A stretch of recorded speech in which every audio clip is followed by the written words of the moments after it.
kasi nung madalas nakaka-encounter na shoulder pain sa right side. Yung shoulder pain, halos same punch natin, halos 80% ng mga yun, hindi talaga siya nanggaling doon sa shoulder. Hindi siya nanggaling dito sa may shoulder blade, hindi dito, hindi dito, hindi dito, hindi dito. Pero madalas, ito yung symptoms niya. Number one, kapag mayroong pananakit ng shoulder, ang tanungin ninyo kung ilang beses kumakain sa isang araw. Kasi referred po lahat ng halos 80% ng pananakit ng shoulder is referred pain. Then, yung pain na yan, nanggaling yan sa gallbladder madalas. So kapag hindi maganda yung gallbladder natin, nagkaroon tayo ng problem sa gallbladder, like hindi siya nag-release ng bile. Yung bile kasi special juices nila yun. So mula sa liver, papunta dun sa gallbladder, nagre-release tayo ng special juices. Ang special juices gawases sa cholesterol. So from liver, papunta dun sa gallbladder. And yung gallbladder naman, pag may na-detect tayong pagkain na kumain ka ng mga matataba, like prito, or ano, papunta doon, pagbagsak doon sa, mula galing doon sa stomach ninyo, pabagsak doon sa duodenum, yung sa duodenum, doon yung nagre-release ng special juices. So, nire-release yun para ma-breakdown yung protein, magiging amino acid, para mas mag-unaw na maayos. And, ang problema, kapag may POTS, at may na-detect sa bladder na may POTS, magre-release dapat yon ng special juices para mapunaw yung POTS. Ang problema kapag unhealthy yung lifestyle, nababarakan yun, hindi sila gaano nagre-release. So, walang nakakalabas. Sa loob ng mahabang panahon, nare-release yun. Laging send ng send, baba ng special juices si liver, pero walang lumalabas sa gallbladder. Hindi niya ito pupuno. Very small step. Pag puno yung mamamagal yun. Meron tayong isang nerve na nakadaan doon. So, yung tinatawag na clinic nerve. Yung clinic nerve na yun yung naiipit at konektado yun sa buong shoulder natin. Si clinic nerve, mula dito yan, papunta dito yan. So, dadaanan nyo to, papunta dito sa ano.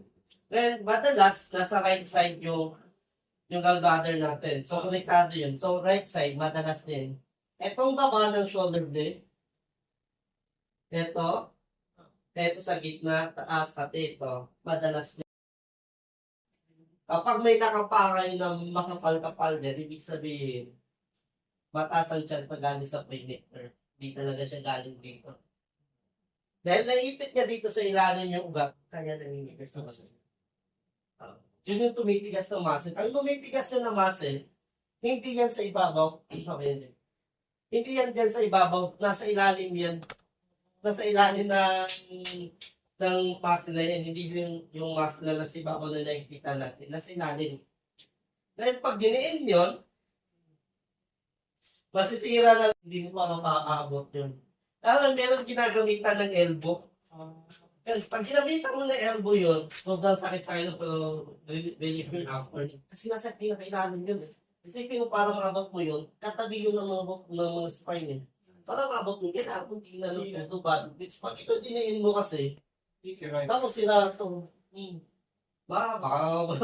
mahihingalay ka dito. Pwede ito, or pwede naman ito talaga. Ang movement, ito. Hindi dinin na. Kaskas mo talaga, yung para yung muscle fiber na yun, pag-release yun, yung nuts niya.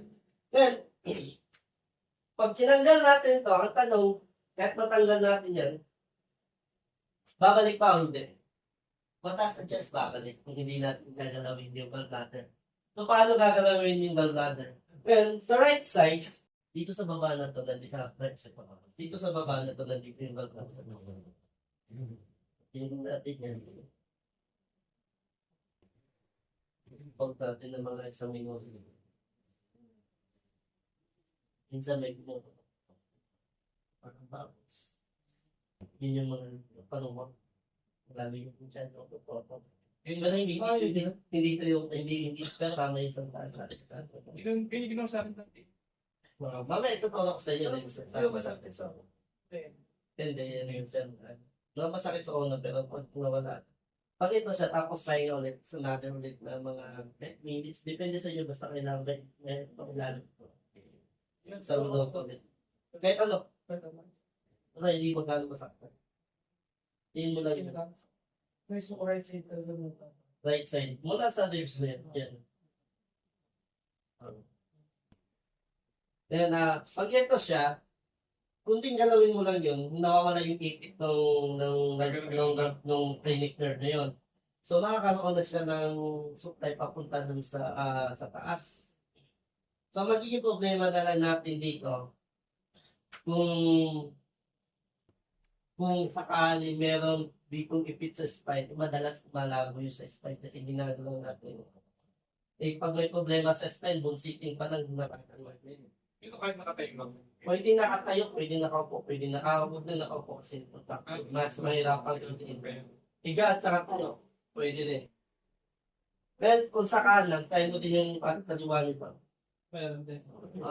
Kung sa kaliwa, kasi minsan nagbabakper papunta dun sa gallbladder o sa pancreas. May ipit din dun sa kanan. Hindi mo lang to. Isang minuto, tatlong side. Mamaya, pero yung sa yung kanina yung pumutok mamaya i-explain natin. Clinic nerve, pagkatapos mas maganda unahin mo to. Tapos pag merong alam na natin na galing siya sa clinic nerve symptoms. Kailangan lang pa nyo i-assess muna. Ma'am, paano kasakit? I-display natin ng 1 to 10 kailangan gano'ng kasakit.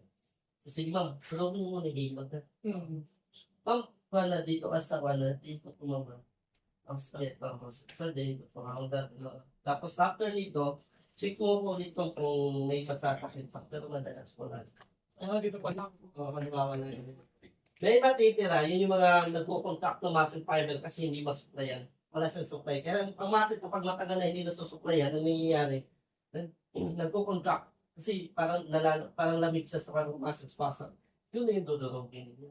Ang durog na yun na yung tisa. safe ko na. Oo. Malalaman ko kapag wala kasi pag ang muscle kasi, pag tingin mo yan ang muscle ends, buo lang yan siya. Pag feeling mo na may gumagalaw-galaw, ito, yun na yung time na dudurugin mo. Kasi dapat